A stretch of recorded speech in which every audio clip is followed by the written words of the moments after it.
ಹೀಗೆ ಗಡಿಯಲ್ಲಿ ಯುದ್ಧಕ್ಕೆ ಉಭಯ ದೇಶಗಳು ಸನ್ನದ್ಧ ಆಗಿದೆ. ಗಡಿಯ ಒಳಗೆ ಅಂತಂದ್ರೆ ಕಾಶ್ಮೀರದಲ್ಲಿ ಉಗ್ರರ ಸಂಹಾರ ಕೂಡ ಮತ್ತೊಂದು ಕಡೆ ಶುರುವಾಗಿದೆ.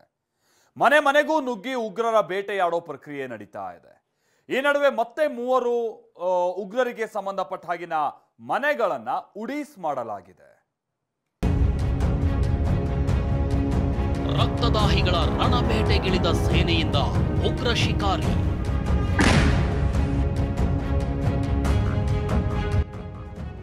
ರಾಕ್ಷಸರ ಅಡ್ಡೆಗಳ ಮೇಲೆ ದಾಳಿ, ಇಂಚಿಂಚು ಶೋಧ.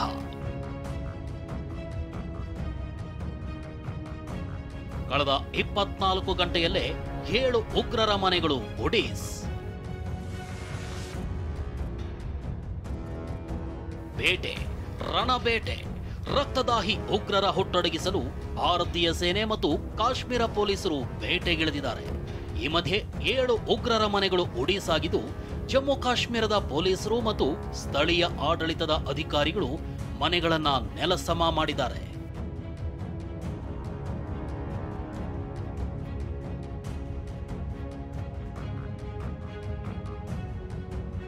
ಜಮ್ಮು ಕಾಶ್ಮೀರದಲ್ಲಿ ಉಗ್ರರ ಸಂಹಾರ ಶುರುವಾಗಿದ್ದು, 3 ಉಗ್ರ ಕ್ರಿಮಿಗಳ ಮನೆಗಳನ್ನ ನೆಲಸಮ ಮಾಡಲಾಗಿದೆ. ಶೋಫಿಯಾನ್ದಲ್ಲಿರೋ ಎಲ್ಇಟಿ ಕಮಾಂಡರ್ ಶಾಹಿದ್ ಅಹಮದ್ ಕುಟ್ಟೆ ಮನೆ ಧ್ವಂಸ ಮಾಡಲಾಗಿದೆ. ಹಾಗೆ ಕುಲ್ಗಾಮ್ನಲ್ಲಿರೋ ಉಗ್ರ ಜಾಹಿದ್ ಅಹಮದ್ ಮನೆ, ಪುಲ್ವಾಮಾದಲ್ಲಿರೋ ಉಗ್ರ ಅಹ್ಸಾನ್ ಮನೆ ಪೀಸ್ ಆಗಿದೆ. ಹೀಗೆ ನಿನ್ನೆ 2 ಉಗ್ರರು, ಇವತ್ತು 3 ಉಗ್ರರ ಮನೆ ಸೇರಿ ಒಟ್ಟು 7 ಉಗ್ರ ನೆಲೆಗಳನ್ನ ಛಿದ್ರಗೊಳಿಸಲಾಗಿದೆ.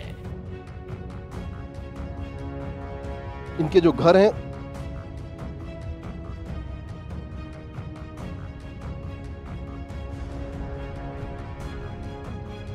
ये बताइए, ये कब हुआ है, ये कब हुआ, कुछ बताएंगे आप लोग? कब हुआ था ये? रात के 2:30 बजे। कैसे हुआ? कुछ हो जाया, कैमरा ऑफ करो सर। गनई को आपने देखा लास्ट टाइम कभी? नो सर, जब से वो गायब है तब से नहीं कोई आता, पता नहीं है। अच्छा, आरोप है उसके ऊपर लश्कर ज्वाइन करने का, उस पर आप लोग कुछ बोलेंगे? हम कुछ नहीं बोल, जब पता ही नहीं है कुछ इसके बारे में तो क्या बोल सकते हैं।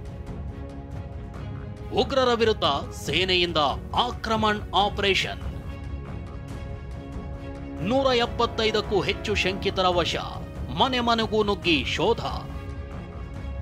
ಉಗ್ರರ ವಿರುದ್ಧ ಸೇನೆ ಆಕ್ರಮಣ ಆಪರೇಷನ್ ಶುರು ಮಾಡಿದೆ. ಉದ್ದಾರ್ ಅರಣ್ಯ ಪ್ರದೇಶದಲ್ಲಡಗಿರೋ ಉಗ್ರರಿಗಾಗಿ ಶೋಧ ನಡೆಸುತ್ತಿದೆ. ಜಮ್ಮು ಕಾಶ್ಮೀರದ ಪ್ರಮುಖ 4 ಜಿಲ್ಲೆಗಳಲ್ಲಿ ಮನೆ ಮನೆಗಳಿಗೂ ನುಗ್ಗಿ ಉಗ್ರರ ಬೇಟೆಯಾಡಲಾಗ್ತಿದೆ. ಅನಂತ್ನಾಗ್, ಕುಪ್ವಾರ, ರಜೌರಿ ಸೆಕ್ಟರ್ನಲ್ಲಿ ಶೋಧ ನಡೀತಿದೆ. ಪಹಲ್ಗಾಮ್, ಕೊಕೆರ್ನಾಗ್, ಹಪಟ್ನಾಡ್ನಲ್ಲೂ ಉಗ್ರರಿಗಾಗಿ ಹುಡುಕಾಟ ನಡೀತಿದೆ. ಅನಂತ್ನಾಗ್ ಜಿಲ್ಲೆಯಲ್ಲಿ ಉಗ್ರರಿಗಾಗಿ ಭಾರೀ ಶೋಧ ಕಾರ್ಯ ನಡೆಸಲಾಗ್ತಿದೆ.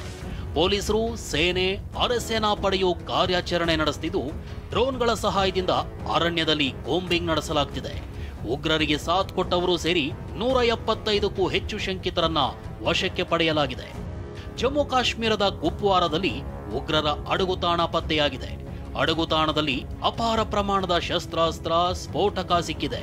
ಈ ಮಧ್ಯೆ ಪಶ್ಚಿಮ ಬಂಗಾಳದಲ್ಲಿ ಪಾಕ್ ಸೈನಿಕರ ಜೊತೆಗಿದ್ದ ಫೋಟೋ ಪೋಸ್ಟ್ ಮಾಡಿದ ಬಿಸ್ವಾಸ್ ಎಂಬಾತನನ್ನು ವಶಕ್ಕೆ ಪಡೆಯಲಾಗಿದೆ.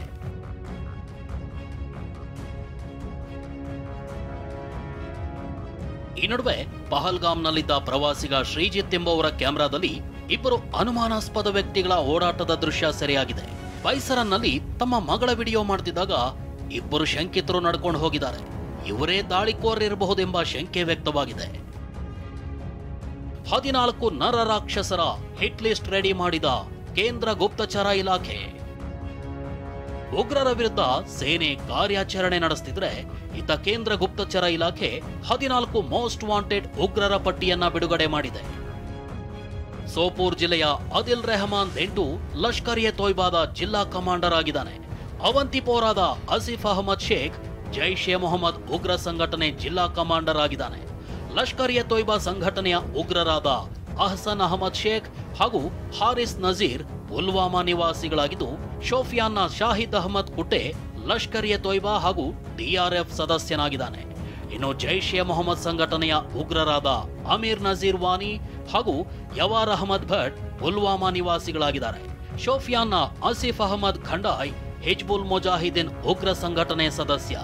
ಶೋಫಿಯಾನ್ನ 3 ಉಗ್ರರಾದ ನಾಸಿರ್ ಅಹಮದ್ ವಾನಿ, ಅಮೀರ್ ಅಹಮದ್ ದಾರ್, ಅದ್ನಾನ್ ಶಫಿದಾರ್ ಲಷ್ಕರ್ ಎ ತೊಯ್ಬಾ ಹಾಗೂ ಟಿಆರ್ಎಫ್ ಉಗ್ರ ಸಂಘಟನೆ ಸದಸ್ಯರಾಗಿದ್ದಾರೆ. ಅನಂತ್ನಾಗ್ ನಿವಾಸಿಗಳಾದ ಜುಬೈರ್ ಅಹಮದ್ ವಾನಿ, ಹಾರೂನ್ ರಶೀದ್ ಗನಾನಿ ಹಿಜ್ಬುಲ್ ಮುಜಾಹಿದೀನ್ ಉಗ್ರ ಸಂಘಟನೆ ಸದಸ್ಯರಾಗಿದ್ದಾರೆ. ಇನ್ನು ಜಾಕೀರ್ ಅಹಮದ್ ಗನಿ ಉಲ್ಗಾಮ್ ನಿವಾಸಿಯಾಗಿದ್ದು ಲಷ್ಕರ್ ಎ ತೊಯ್ಬಾ ಸಂಘಟನೆಯಲ್ಲಿದ್ದಾನೆ. ಸೇನೆ, ಎನ್ಐಎ, ಗುಪ್ತಚರ ಇಲಾಖೆ ಉಗ್ರರ ಜಾಡು ಬೆನ್ನು ಹತ್ತಿದೆ. ಈ ವೇಳೆ ಪಹಲ್ಗಾಮ್ ದಾಳಿಗೆ ಹಮಾಸ್ ಉಗ್ರರು ತರಬೇತಿ ನೀಡಿದ್ದಾರೆ ಅನ್ನೋದು ಗೊತ್ತಾಗಿದೆ. 6 ತಿಂಗಳ ಮೊದಲೇ ಹಮಾಸ್ ಲೀಡರ್ಗಳು ಪಾಕಿಸ್ತಾನಕ್ಕೆ ಭೇಟಿ ನೀಡಿದ್ದು ಬಯಲಾಗಿದೆ. ಈ ಮಧ್ಯೆ ದಾಳಿಯ ಹೊಣೆ ಹೊತ್ತಿದ್ದ ದಿ ರೆಸಿಸ್ಟೆನ್ಸ್ ಫ್ರಂಟ್ ನಮ್ಮ ಕೈವಾಡವಿಲ್ಲ ಅಂತ ಉಲ್ಟಾ ಹೊಡೆದಿದೆ. Bureau report, TV9.